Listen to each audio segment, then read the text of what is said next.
Mirë mbrëma të nderuar teleshikues,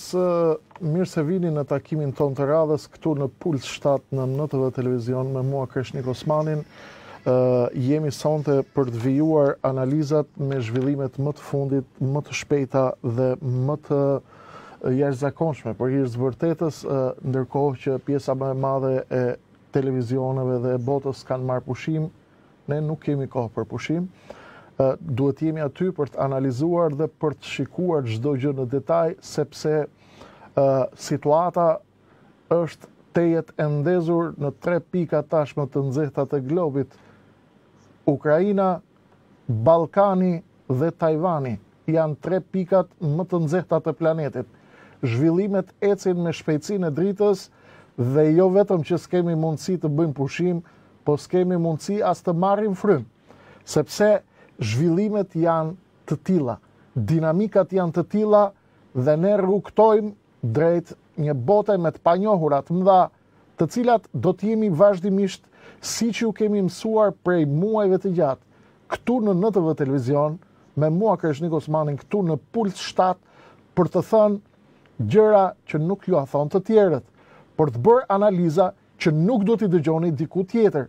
dhe në kohë reale, dhe për të parë se gjithçka kemi thënë ka dalë me përpikmëri milimetrike.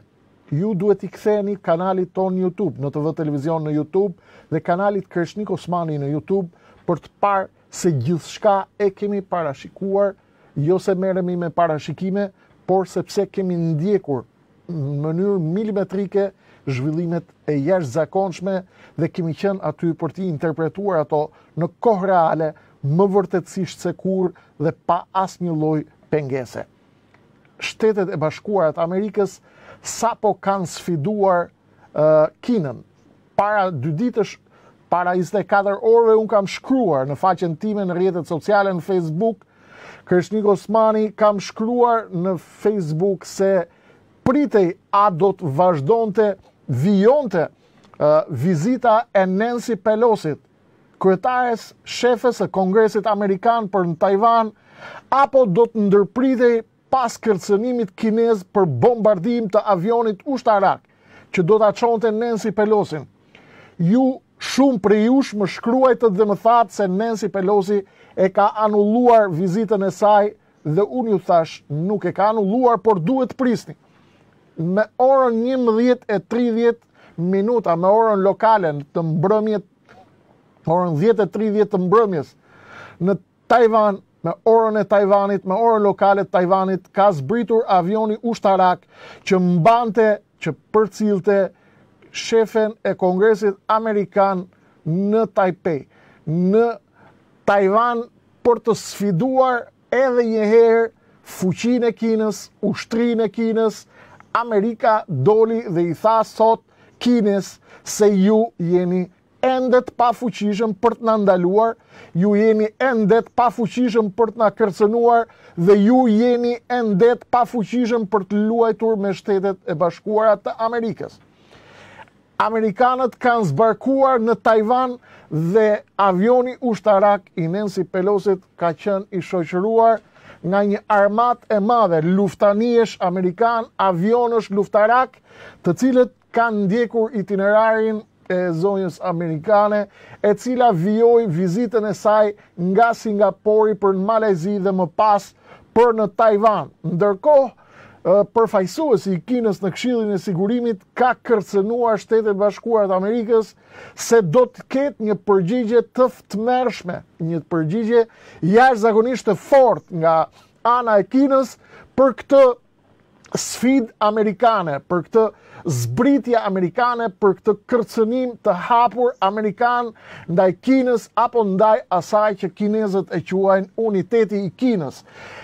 Nancy Pelosi ka zbritur në Tajvan dhe ka konsideruar se ajo nuk mund të ndalej prej askujt me zbritjen e saj, madje shërbimet kineze kanë njoftuar disa orë përpara se zonja amerikane, zonja Pelosi, të zbres në Taiwan kanë patur informacione për hotelin e prenotuar të shefes së Kongresit dhe për zonën ku ajo do të qëndronte atje gjatë qëndrimit të saj pra në Taiwan, kështu që i kishin bërë llogarit dhe kanë vijuar me kërcënimet e tyre se ata do të bëjnë të pamundurën dhe do të mund të godasin edhe vetë avionin e zonjës Pelosi.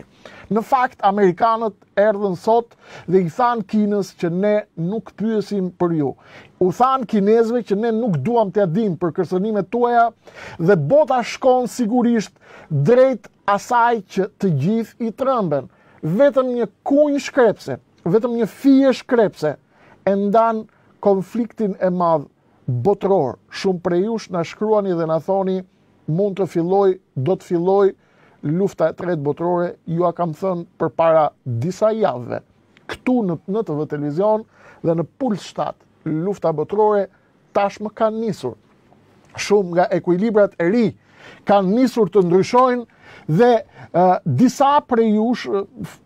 ndoshta që nuk më kuptojnë, ka dhe njerëz të thjeshtë që nuk e kuptojnë këto situata, nuk i njohin këto zhvillime dhe më thonë Kreshnik, po ti pse përhap panik? Në fakt, ne jemi këtu për të bërë analizë profesioniste, unë kam kaluar shumë vite të jetës time, duke u marrë me këto zhvillime dhe kam qenë referues në konferencat shumëta ndërkombëtare për të tilla zhvillime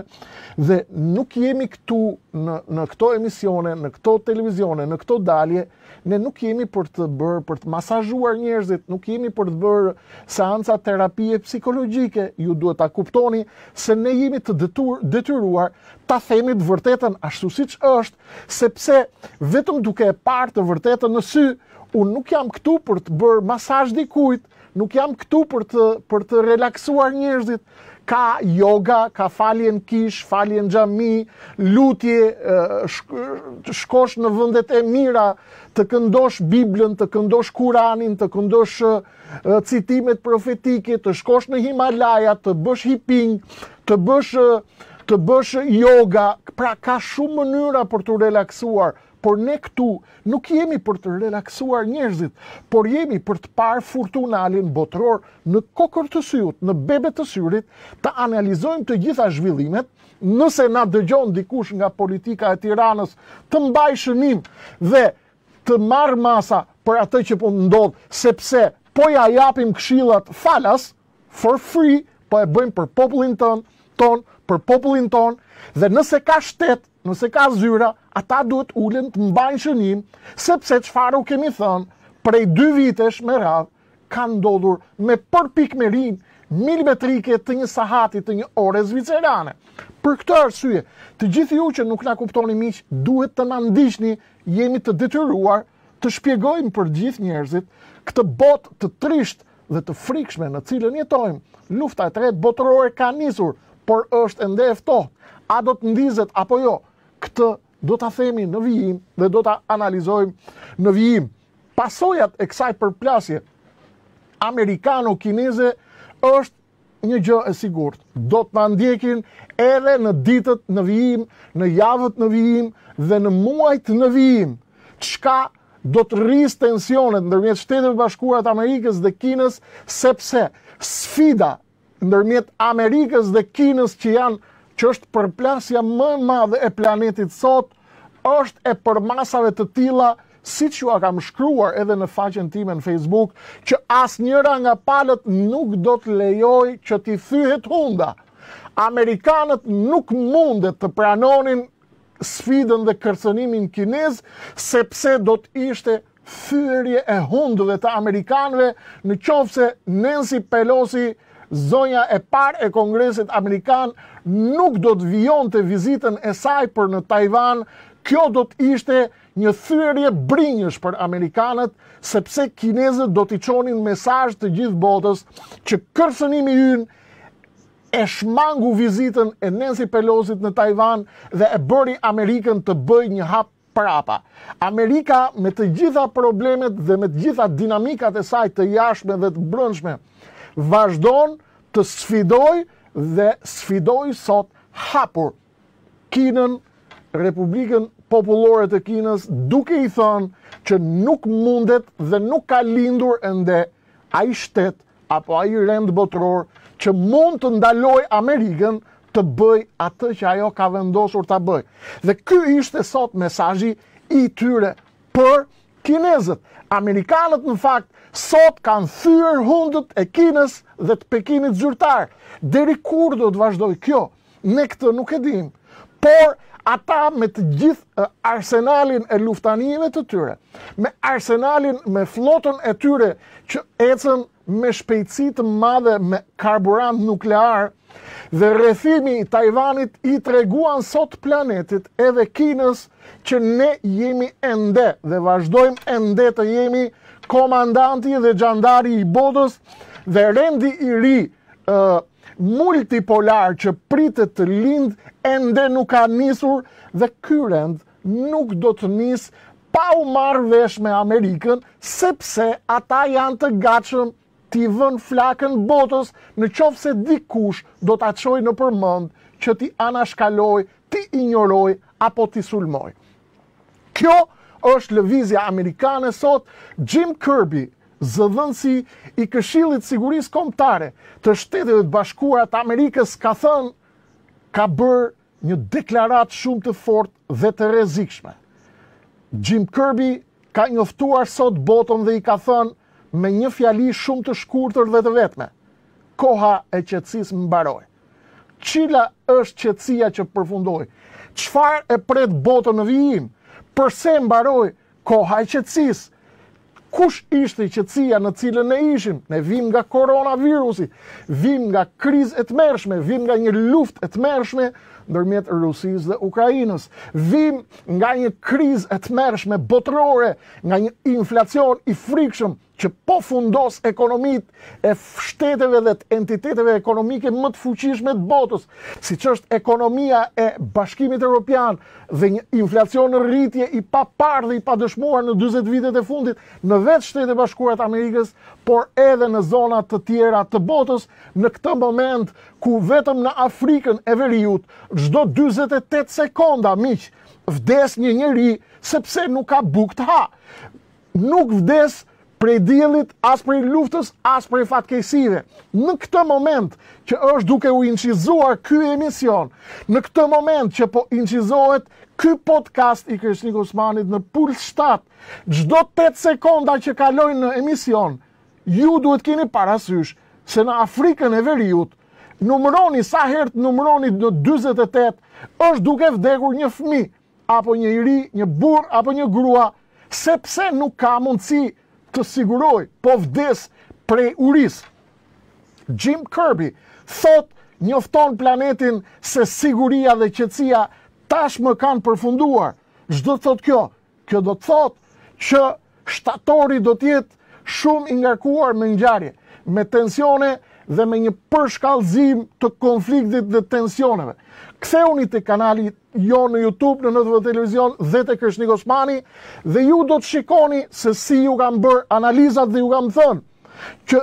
administrata e Donald Trumpit e shfaqi prioritetin e saj të madh. Armiku numër 1 i Amerikës është Kina. Ju kam thënë gjithashtu se Amerika do ta gërric dhe do ta gërvish Kinën sepse don ta tërheq atë në tryezën e botës së re.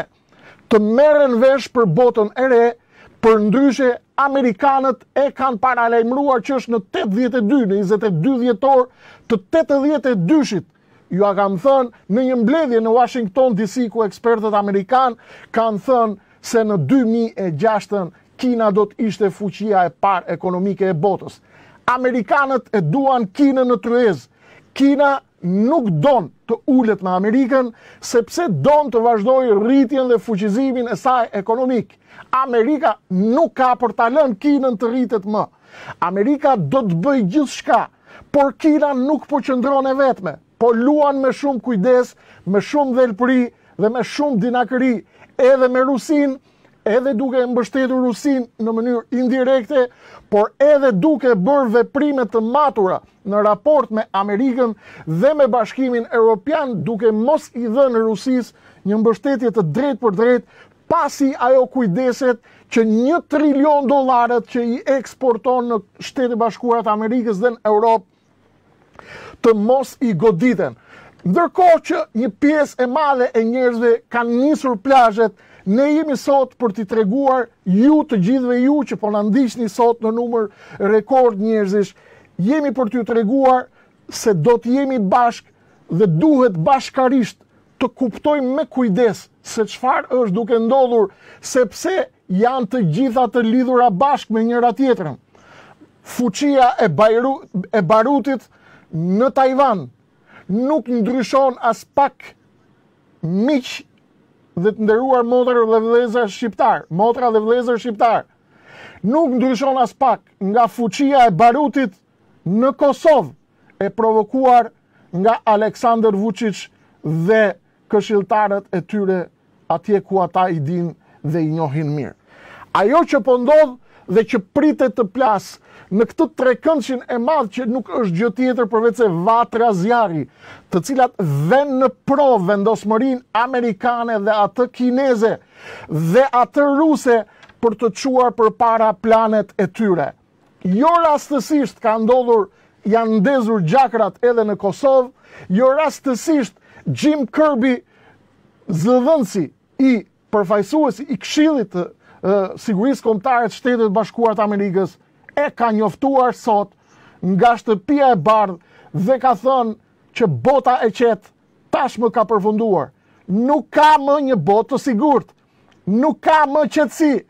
Qetësia përfundoi, sepse qetësia i jep rrugë, i hap rrugë armiqve dhe kundërshtarëve të Amerikës. Amerika nuk do të lejoj ta lëshoj fronin me shpejtësi, por do të bëj gjithçka mundet që të përplaset me dragojin kinez dhe me alaatin e tij të fshehtë,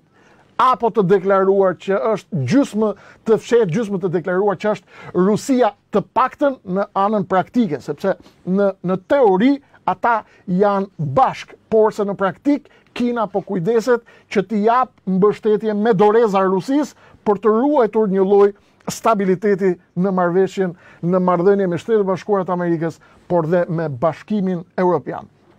Ndërkohë që vazhdon kjo përplasje e Kinës dhe e Amerikës në pjesën më të madhe të planetit, ku secili prej akseve Moskë-Pekin dhe aksit të Washingtonit me aleatët e tij anglo-sakson në Londër dhe në sfera të tjera të botës, të dyja palët janë duke bërë një luftë agresive në të gjitha kontinentet e planetit, ku të secila prej palëve është duke kërkuar, është vënë në kërkim të aleatëve.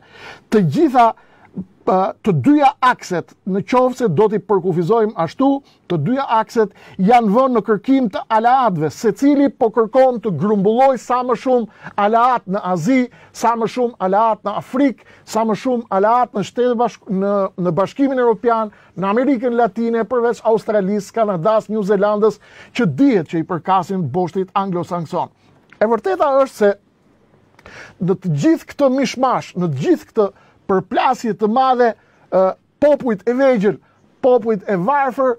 do të paguajnë fatura të mëdha, fatura për cilat unë do të flas edhe pak më vonë, sepse i kam parë dhe i kam ndjekur disa nga shqetësimet më të mëdha të njerëzve, dhe nëse doni të kuptoni shqetësimet e njerëzve, gjithmonë flisni me shoferët e taksive. Unë i marr vesh nga shoferi i taksis që përdor her pas here nëpër Tiranë, ai dhe shoferët e taksive na i thonë dhe na i tregojnë të gjitha, dhe unë jo rastësisht do të jem këtu për t'i shpjeguar këto halle dhe këto dhimbje. Taipei,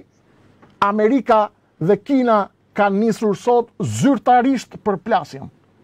Është vetëm një fije shkrepseje, e cila mund ta çojë konfliktin të dalë jashtë kontrollit dhe jashtë përmasave.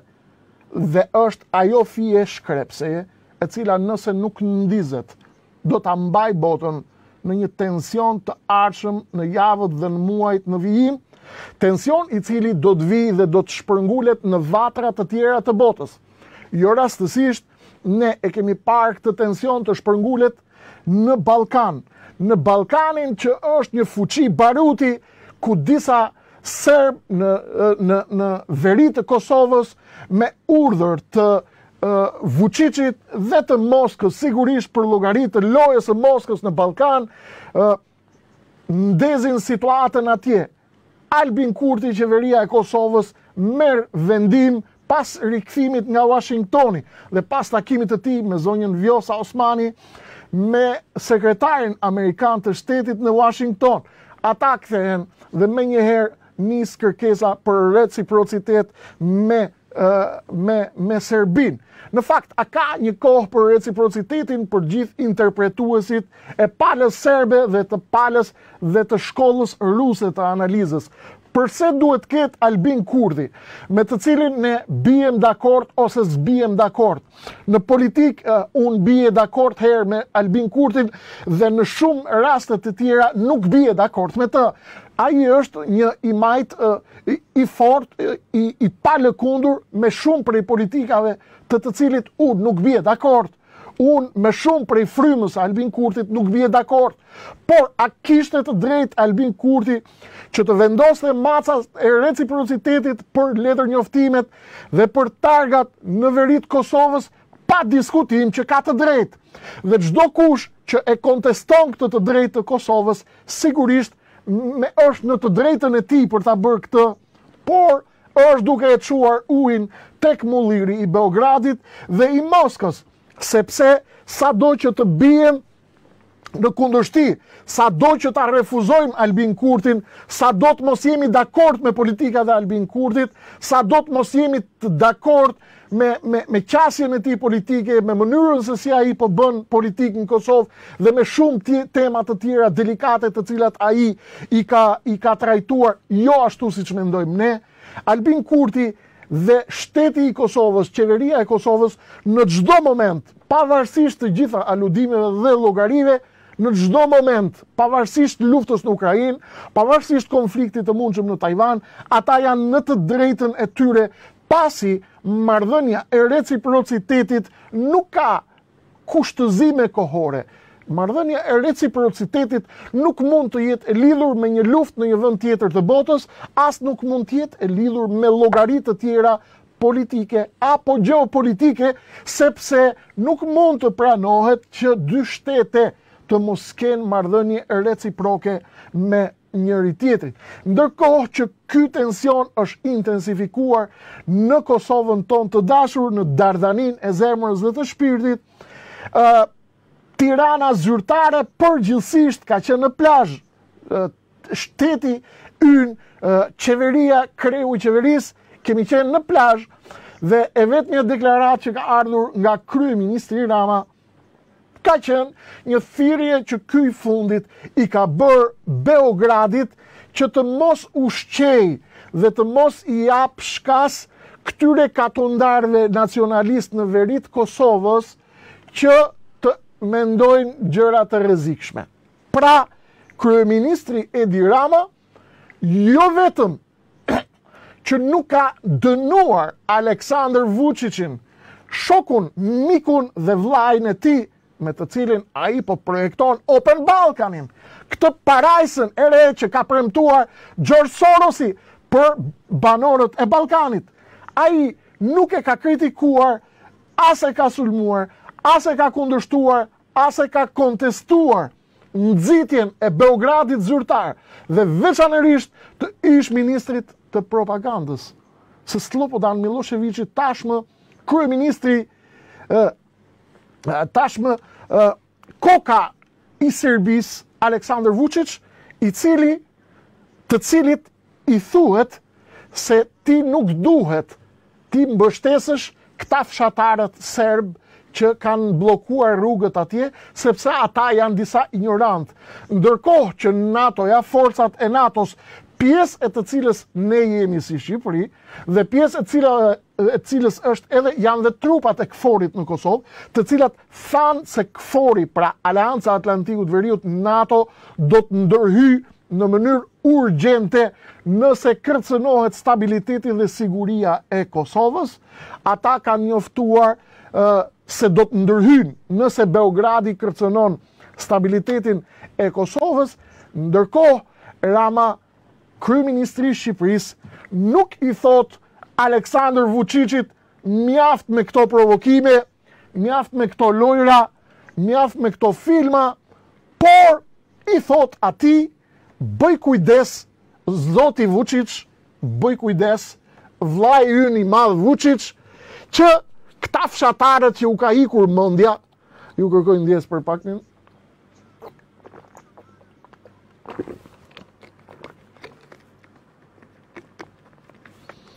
Pra, këta fshatarët që u ka ikur mendja në veri të Kosovës, të lutem o zoti Vučić, mos na i mërzit, kapi thuj në i fjalë, sepse ata nuk po tregohen sjellshëm, po destabilizojnë zonën dhe po destabilizojnë rajonin. Ndërkohë që kryeministri i Shqipërisë duhet kishte një qëndrim të vendosur kundër Beogradit, kundër Aleksandar Vučić dhe duhet i fliste atij qartësisht me terma të qartë dhe të prerë dhe t'i bënte atij thirrje jo të ndaloj katundarët nacionalist që po të shkaktojnë trazira në veri të Kosovës, por t'i bënte thirrje atij vet, Aleksandar Vučić, që të heqë dorë nga këto politika provokuese, të cilat shkaktojnë tension dhe larg qoftë luftë të mundshme, plasje të mundshme këtu në Kosovë. Ndërkohë, ambasadori amerikan në Prishtinë e ka përgëzuar qeverinë e Kosovës për shtyrjen e marrjes së masave të reciprocitetit deri në shtator. Pyetja më e madhe dhe më e vërtet dhe më serioze që lind në këtë moment është çfarë do të ndodhë në shtator? A do të rivendoset masa e reciprocitetit dhe a rrezikon Ballkani, për të cilin ju kemi folur me muaj të gjatë, me radhë, dhe ju kemi thënë se Serbia është duke u armatosur fort nga Kina dhe nga Rusia. Si është e mundur që në të njëjtën kohë që kemi tension të jashtëzakonshëm dhe që përshkallëzohet çdo ditë në Ukrainë dhe që vazhdon të kemi një rritje të tensioneve të përplasjeve në arenën ndërkombëtare, në konfliktin e Tajvanit, i cili është pret vetëm një fije shkrepse, nxitet dhe ndizet situata bëhet më nxehtë dhe më e flaktë se kur këtu në veri të Kosovës. Përse Rama heziton t'i thot Aleksandar Vučićit stop provokacionit në veri të Kosovës? Përse kryeministri Edi Rama ka ndërmarrë dhe bën gjithmonë veprime që ja ulin autoritetin qeverisë Kosovës, ja zbehin autoritetin qeverisë Kurti, ja zbehin autoritetin liderëve kosovar, liderëve të Dardanis, siç ka mund për zemër t'i them, përse ai e anashkalon Kosovën, përse ai në vend që të mbështes Kosovën dhe ta faktorizojë atë, vjen dhe i bën thirrje Aleksandar Vučićit pa e dënuar atë vetë dhe i thot, shiko, mi bëj një telefonat atyre katundarëve atje në veri të Kosovës, që të mos shkaktojnë shumë trazira, dhe ndërkohë që shkon në Europë dhe bën avokatinë e Aleksandar Vučić, duke i thënë europianëve dhe amerikanëve që të mos e shtrëngojnë dorën dhe kamxhikun ndaj Vučićit, sepse ai ka halle të mëdha, dhe ndërkohë që sirenat e luftës janë ndezur në trojet e Dardanis, Aleksandar Vučić është lutur gjithë natën, ka 48 orë që vetëm i lutet Zotit që të sundoj paqja. Ai i lutet Zotit që të sundoj paqja në Kosovë. Ai që i ndez ato gjakra, ai që i dirigjon ato fshatar, ai që i dirigjon ato forca, ato grupe kriminale të cilat guxojnë të mbyllin dhe të bllokojnë rrugët. Për çfarë? Për një gest, për një vendim të thjesht reciprociteti. Nuk më njeh targat, nuk t'i njoh targat. Nuk më njeh patentën, nuk të njoh patentën. Nuk më njeh letër njoftimin, nuk të njoh letër njoftimin. Kjo është ABC-ja e marrëdhënieve ndërkombëtare. Dhe kushdo që t'ishte, çdo burr shteti apo zonjë e hekur shteti që do t'ishte në detyrë, në krye të detyrës në qeverinë e Kosovës, ishte akti më normal që duhet bënte, ishte vendosja e reciprocitetit me Serbinë pa bërë asnjë llogari tjetër, sepse kjo është minimumi që mund të bëhet dhe jo të kërkojmë në Prishtinë dhe tek qeveria e Prishtinës plan prisit e Open Balkanit, duke i defaktorizuar ata, duke i zbehur rolin e tyre, duke i anashkaluar, duke i mënjanuar dhe duke i kërkuar në të njëjtën kohë europianëve dhe amerikanëve dhe NATO-s që të mos ia shtrëngojnë shumë llogarin Aleksandar Vučićit, sepse ai është një njeri i mirë i cili është lutur 2 net në kish, është lutur ka 48 orë deri në 72 orë Aleksandar Vučić, shkruajnë mediat e Beogradit, ka kapur një cep atje dhe vetëm lutet, i lutet Jezu Krishtit, i lutet kujt i lutet ai, vetëm që të sundoj paqja në Ballkan apo në Kosovë. Bota është e tranzuar, miq, dhe ne na presin të gjithëve ditë të vështira për të cilat duhet marrim masa. Cilat janë masat? Masat janë të fokusohemi tek vendi dhe tek vendet tona, të mbajmë njëri tjetrin fort, të ndërmerren urgjentisht politika shtetërore për të mbajtur veten, për të siguruar grur, miell, buk, misër, sepse kriza e çmimeve vetëm sa ka filluar. Një tmerr i madh pritet në të vijim,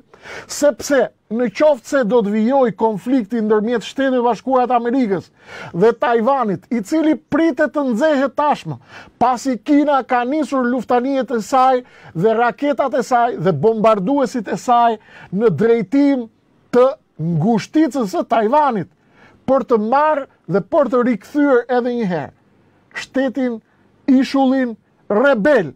historia e cilit fillon prej viteve 40, unë nuk do ta shpjegoj, por për gjithë ju që nuk e kuptoni, do ta them me 1 minutë e gjysmë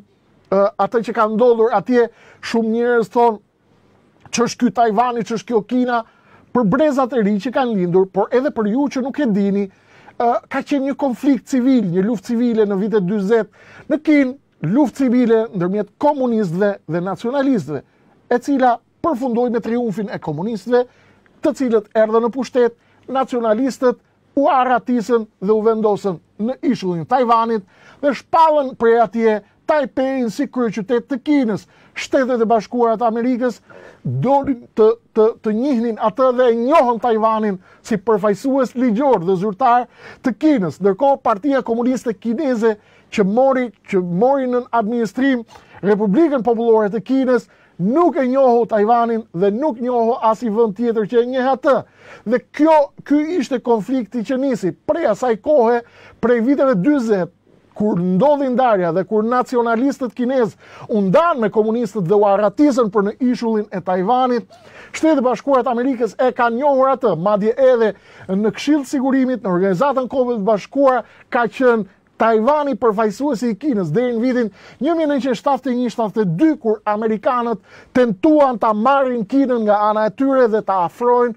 për ta ndarë dhe për të ndërtuar një barrikadë ndërmjet Kinës dhe Rusisë, ish Bashkimit Sovjetik aso kohe, një tentativë amerikanëve dhe një vizitë e shpejtë amerikane që u krye në Kinë ndryshoi politikat atje dhe sigurisht ndryshoi edhe vetë politikën e Shteteve Bashkuara ndaj Tajvanit derisa erdhëm në vitin 1979 me atë që u quajt Taiwan Relation Act. Taiwan Relation Act ishte një marrëveshje e re e Shtetit Bashkuara të Amerikës pas 72-shit me Tajvanin për t'i dhënë armatime Tajvanit dhe të drejtën e tij për të mbrojtur nga Kina, por duke i premtuar kinezëve, palës kineze, se ata nuk do t'i japin shumë armë, po do t'a armatosin në mënyrë mesatare, pra në një formë mesatariste, jo deri në atë formë, apo deri në atë mënyrë, apo deri në atë skem mbrojtëse ushtarake, luftarake që mund të kërcënoj sigurinë e Kinës. Në fakt, këto ishin dallgët e marrëdhënieve ndërmjet Shtetit Bashkuara të Amerikës dhe Kinës sa i përket Tajvanit, dhe kjo është historia e shkurtuar e Tajvanit për të mritur në vitin 1997 që ishte vizita e fundit e një lideri amerikan i përfaqësuesit të pra i nivelit të Nancy Pelosit, që ishte kryetari i Kongresit Amerikan që mbrin në Taipei në vitin 1997 dhe prej 1997-ës deri sot nuk kishim një vizitë të këtyre niveleve dhe ndodhi sot ajo që askush nuk e kishte imagjinuar apo që bota po priste se çfarë do të ndodhte. Ndodhi sot ajo që pritet të konfigurojë të ardhmen e re ekonomike, politike dhe luftarake dhe ushtarake të mbar planetit. Pse? Sepse politika, miq, dhe gjeopolitika është e lidhur ngushësisht me ekonominë dhe ekonomia është e lidhur ngushësisht me jetët tuaja, me jetën e secilit prej nesh. Dhe jetët e secilit prej nesh nuk janë të lidhura vetëm me supermarketin e lagjes, por janë të lidhura me gjithçka ndodh nëpër botë, sepse tregjet sot në botë janë të ndikuara fort dhe ngushësisht nga njëri tjetri. Tregjet nëpër botë janë ngushësisht të lidhura me njëri tjetrin dhe ato reflektojnë ke buka juaj, tek çapa juaj, tek ardhmja juaj, tek tashmja juaj, tek ajo përgjigja që i jep ti fëmijës tënd kur të kërkon diçka, tek këstet e banesës, tek këstet, tek pagesat e qeras, tek pagesat për energjinë elektrike, për pagesat e faturës, tek cilësia e jetës tënde. Nëse do hash një herë në javë mish, apo një herë në 2 javë, apo një herë në muaj, nëse do të hash peshk një herë në 6 muaj, apo një herë në 6 vjet, pra të gjitha këto ndikime kanë lidhje me të ardhmen dhe me cilësinë e jetës tuaj. Dhe konflikti, përplasja e Kinës me Tajvanin, me Shtetet Bashkuara të Amerikës në Tajvan, arsyet e historike të cilës unë sapo ju përmenda, ka dhe disa arsye të tjera për arsye të fabrikave të microchipve, që unë ju kam shpjeguar. Ju mund t'i gjeni në kanalin tim në YouTube dhe në NTV Televizion, kur kemi folur për luftën e Amerikës me Kinën për vendosur kontrollin ndaj fabrikave të microchipve. Microchips janë ato që i ndihmojnë teknologjinë e avionëve, teknologjinë e makinave, por edhe për teknologjinë e makinave të reja dhe të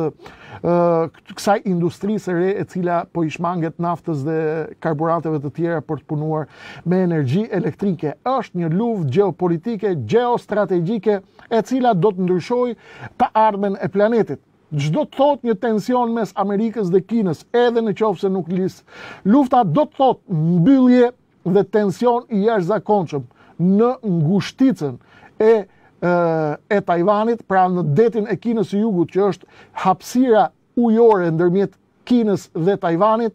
do të thotë bllokim i rrugëve tregtare për mallrat kinez që janë furnizuesi më i madh i planetit, që janë fabrika e planetit, do të thotë krizë energjetike, do të thotë krizë në çmimet e naftës, do të thotë krizë për sektorin bujqësor, do të thotë krizë për sektorin energjetik, do të thotë krizë për sektorin e bukës, do të thotë krizë dhe uri për gjithë planetin. Kjo është përplasja ndërmjet dy gigantë dhe kur flasim për Shtetet Bashkuara të Amerikës, kemi të bëjmë me 25% të ekonomisë së planetit. Çereku i ekonomisë së planetit dhe gati çereku tjetër apo gjysma e çerekut, që është Kina, janë më shumë afër 1/3 apo deri tek gjysma e planetit janë ekonomia kineze dhe ekonomia amerikane. Dhe kjo do të ketë reflektim tek inflacioni, tek rritja e mëtejshme e inflacionit dhe rritja e mëtejshme dhe kriza e mëtejshme e çmimeve të produkteve ushqimore me të cilat mbani gjallë frymët tuaja dhe frymët e familjeve tuaja. Ky konflikt, i cili nuk dijem si do të zgjas, por që do të vijojë. Jo kemi paralajmëruar për para disa muajve, që vjeshta do të jetë një konflikt i madh, pritet në vjesht ndërmjet Amerikës dhe Kinës për Tajvanin, sepse vendosja e këtij ekuilibri gjeostrategjik atje do të vendos edhe për përballjen, për të ardhmen e përballjes ndërmjet Shtetit Bashkuar të Amerikës dhe Kinës, por edhe për depon më të madhe të planetit të këtyre fabrikave të microchipve që janë pjesa kryesore dhe zemra dhe aorta e industrisë elektronike, industrisë telefonëve celular, të avionëve, të aeronautikës, të makinave elektrike dhe të gjithë industrisë high-tech që është duke ardhur për në vitet në vijim. Kjo mundet të përshkallëzoj edhe krizën tjetër që është e lidhur me një problematik të madhe, një problematik të cilën unë e dëgjova nga shoferi i taksis, i cili më tha para 2 ditësh i nderuar më tha çfarë është duke ndodhur këtu, është ka shkuar çmimi i pulës 2 fish apo 3 fish. Dhe unë duke qenë që i kuptoj hallet e njerëzve, hallet në fakt janë të gjitha tona. Pasi dëgjova prej shoferit të takisë dhe prej disa shoferëve të tjerë të taksive, kur më ka qelluar televiz, të cilët më thonë, përveç të tjerave, se sa i lartë është numri i njerëzve që po arratisen nga Shqipëria çdo ditë, sa i frikshëm është numri i të rive dhe të rejave që ata çojnë çdo ditë në Rinas. Ky vend po boshatiset me shpejtësinë e dritës, ky vend po boshatiset me shpejtësinë e rrufes. Njerëzit po largohen sepse nuk kanë më shpresë dhe kanë frikë nga krizat e ardhshme që do të vinë. Dhe gjithë ata që na thonë mos përhapni panik, ne do të themi të vërtetat, i pëlqejnë kujt i pëlqejnë dhe nuk i pëlqejnë kujt nuk i pëlqejnë, ne kjo nuk na intereson. Ne nuk kemi hapur seanca masazhi. Ne do të themi të vërtetën. Njerëzit po arratisen dhe një krizë e madhe na pret tjetër rrugës. Përse janë duke u rritur çmimet? Për gjithë ju që nuk e kuptoni, për gjithë ata që nuk e kanë iden, çmimet rriten sot, sepse ka një krizë të madhe në botë. Krizë e cila vjen duke u përshkallëzuar për arsye të këtyre luftrave dhe këtyre konflikteve të mëdha. Më thot shoferi i taksis pse është rritur çmimi i pulës dhe nisa dhe bëra një hulumtim të shpejt në tregjet ndërkombëtare çfarë po ndodh. Dhe do ju a shpjegoj në shumë pak minuta. Duhet të kuptojmë se të gjitha krizat janë të lidhura me njëra tjetrës, përveç faktit që më ikën minutat dhe unë nuk mund të lë edhe pa përmendur tmerrin e madh që ju pat të gjithë sot. Ndoshta mund të ishte lajmi i parë dhe komenti i parë vdekja tragjike e fëmijës në plazh në jug të Shqipërisë nga një efektiv i policisë, një katastrofë më vete, të vish nga Anglia, të vish nga Europa, të vish nga Amerika, për të pushuar dhe të jesh në vendin më të qetë dhe më të sigurt të mundshëm që është Bregu i Detit, dhe të vinë të shkatërrojnë jetën, të marrin jetën e fëmisë tënd. Një halabak, një i veshur me shtet, me pushtet, të vinë të marrë jetën e fëmisë tënd pa asnjë arsye. Aksidenti mund t'i ndodh kujdo. Një fatkeqësi ndodh kujdo. Çdo mund ta shtyp makina në një aksident fatal, kushdo mund t'i ndodhi një fatkeqësi tjetër. Po ti jesh për plazh, ta nxjerrësh fëmijën Breg Detit, të vi një hyjvan të ta shtyp dhe përveç se të ta shtyp, ti marr jetën fëmijës, të vi dhe të kërcënoj dhe të bëj sikur s'ka ndodhur asgjë. Dhe kjo nga njëri i veshur me pushtet, nga njëri që konsumon pushtet, nga njëri i cili kujton se është pjesëtar i policisë shtetit dhe kujton se mund të kërcënoj këdo, mund të vras këdo, mund të shkatërroj këdo, mund të shtyp këdo, mund të bëj çmendurira që i shkojnë në përmend. Ky është një vend i çmendur, ky është ndëruar në një vend të poshtër, ky është ndëruar në një vend katastrof, ku fëmijës tënd mund t'ja marrë jetën çdo lloj halabaku që mendon se punon në shtet, çdo lloj poshtërsie, çdo lloj ignoranti, çdo lloj deliranti, çdo lloj fantazisti, çdo lloj ismuri mendor, i cili kur mendon se është i veshur me pushtet, është i veshur me polici, është i veshur me leje,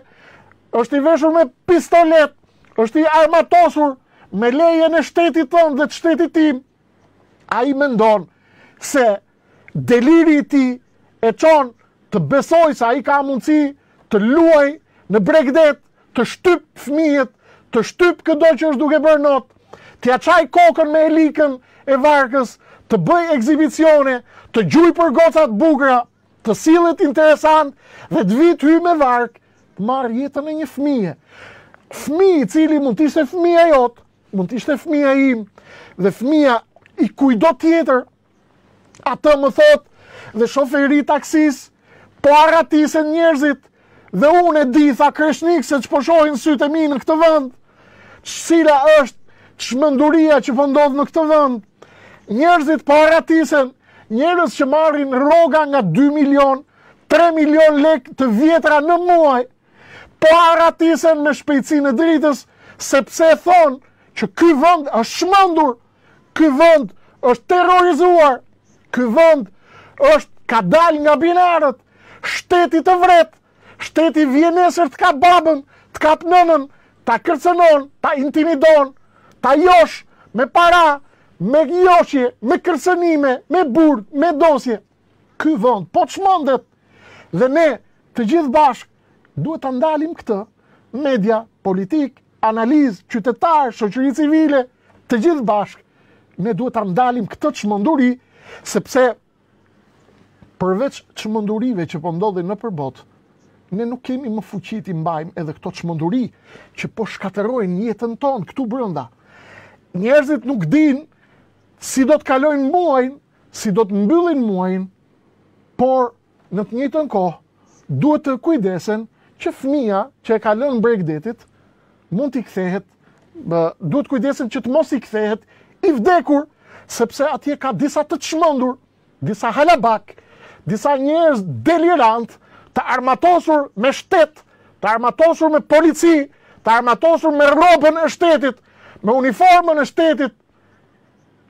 kërcënojnë jetët e qytetarëve, sepse janë thjesht të çmendur, sepse janë thjesht delirant, sepse janë thjesht njerëz depresiv, janë njerëz të cilët nuk kanë sensin e përgjegjësisë, janë njerëz të cilët nuk i ka trajtuar kush, janë njerëz të cilët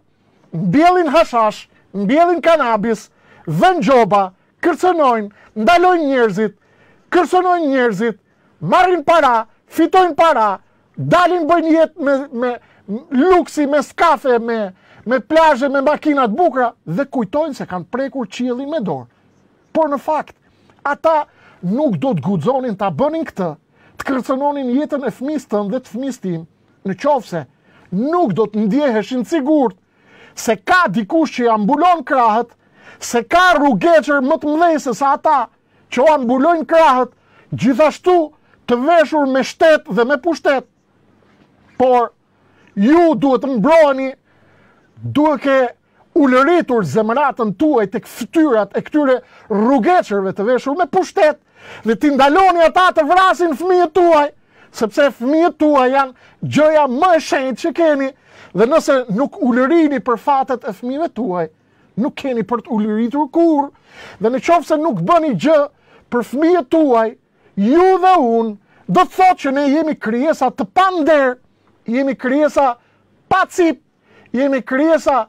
pa ndjenja, jemi krijesa pa kulturë dhe të pa meritueshme për asgjë njerëzore. Ndoshta kjo duhet ishte ndalesa ime në fillim të podcastit, por kishte zhvillime më të mëdha se sa një fëmijë, kishte zhvillime më të mëdha se sa një fëmijë fatkeq i cili na dhimbë se gjithë që ka humbur fëmijën sot, që ka humbur jetën sot, siç u kujtova shpar, çdo 8 sekonda, çdo 48 sekonda, është duke vdekur në kohën që flasim nga një fëmijë në çdo cep të botës, nga uria dhe nga kriza që na pret të gjithëve. Kriza që na pret është kriza e çmimeve. A do të rritet apo nuk do të rritet? Do ju a shpjegoj me shumë qetësi, veçanërisht për zonjat e shtëpive, që u bie barra e supermarketeve. Edhe unë nga zonja ime, e bashkëshortja ime e marr vesh se çfarë ndodh kur kthehem nga supermarketi, dhe nga njerëzit e marr vesh janë dyfiquar çmimet e pulave. Çmimi i pulave në botë do të vazhdojë në rritje. Pse ndodh kjo? Do t'ju a shpjegoj shumë shkurt. Tregjet ndërkombëtare të mishit të pulës janë të rënditur për disa arsye. Arsyeja kryesore është se rritja e tyre, kultivimi i tyre tashmë ka kosto më të rritura. Përse ka kosto më të rritura? Sepse pulat dhe zogjet e pulës për të rritur do të ushqehen me koncentrat, apo me ato ushqimet që përgatisin rritësit dhe kultivuesit e tyre. Koncentrati është i përbërë nga misri dhe nga soja. Sot tregjet ndërkombëtare të misrit janë në krizë. Prodhuesi më i madh i misrit në botë janë Shtetet Bashkuara të Amerikës.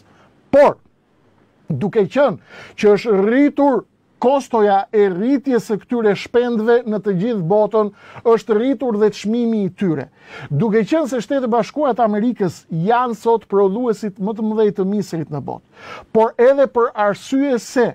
kemi një luftë në Ukrainë e cila i ka hequr, i ka paksuar misrin botës me 41 milion ton, të cilat i ka eksportuar vetëm Ukraina në vitin 2021. Do të thotë që kriza e ushqimit të këtyre shpendëve, të pulave, vjen si rezultat i krizës së ushqimit të tyre.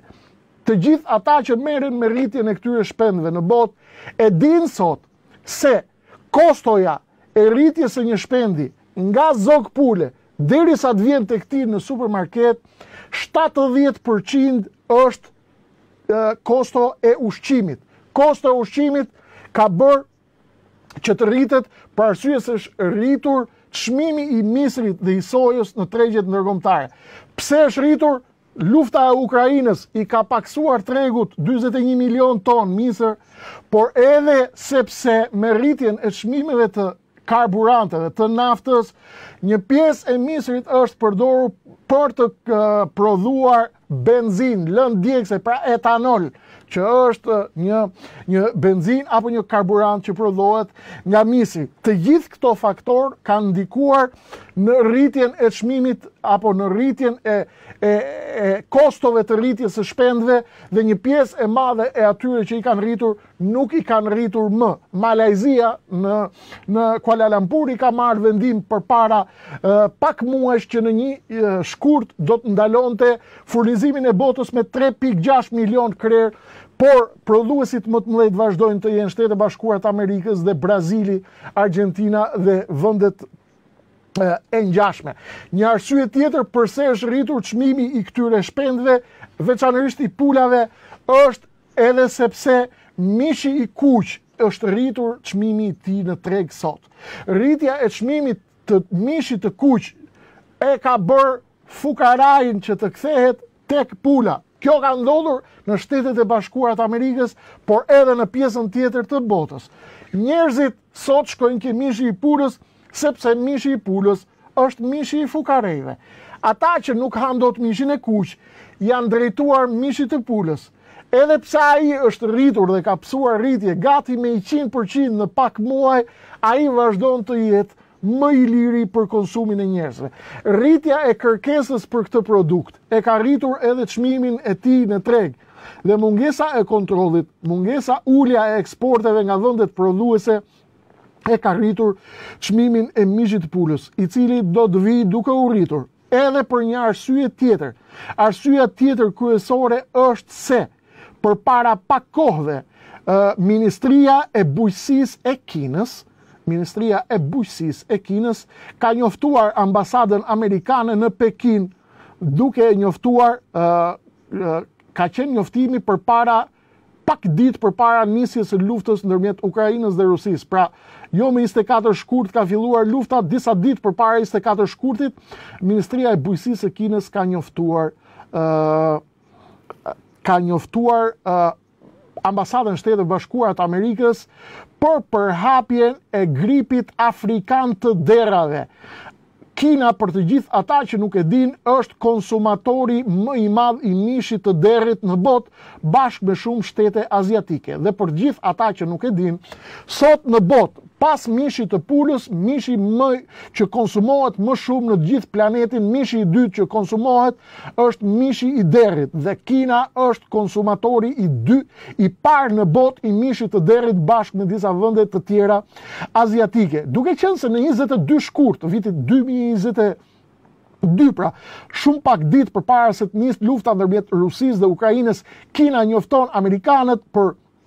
rënjen e gripit afrikan të derrave në Kinë. Kina redukton konsumin e prodhimit, konsumin e mishit të derrit, dhe kjo e bën popullatën kineze që ti orientohet në drejtim të pulës. Kjo rritje, ky orientim i popullatës kineze nga mishi i derrit tek mishi i pulës ka shkaktuar një krizë botërore dhe një rritje të jashtëzakonshme të konsumit për mishin e pulës, pra për këtë produkt të jashtëzakonshëm, për këtë produkt që mban stomakun e fukareve. Por edhe një shpjegim të fundit për gjithë ata që thonë, po mirë, si ndikon, përse ndikon tek disa shtete dhe nuk ndikon tek disa shtete kjo rritje. Çmimi i mishit pulës është rritur edhe në Shtetet Bashkuara të Amerikës, të cilat vetëm në vitin 2021 kanë vrarë, kanë ekzekutuar, kanë eliminuar 37 milion krerë, ndërkohë Franca ka eliminuar 17 milion krerë për arsye të influencës apo të gripit të shpendëve, dhe ky ekzekutim ka tronditur gjithashtu tregun e këtij produkti kaq të rëndësishëm. Ajo që ka ndodhur gjithashtu është fakti se përse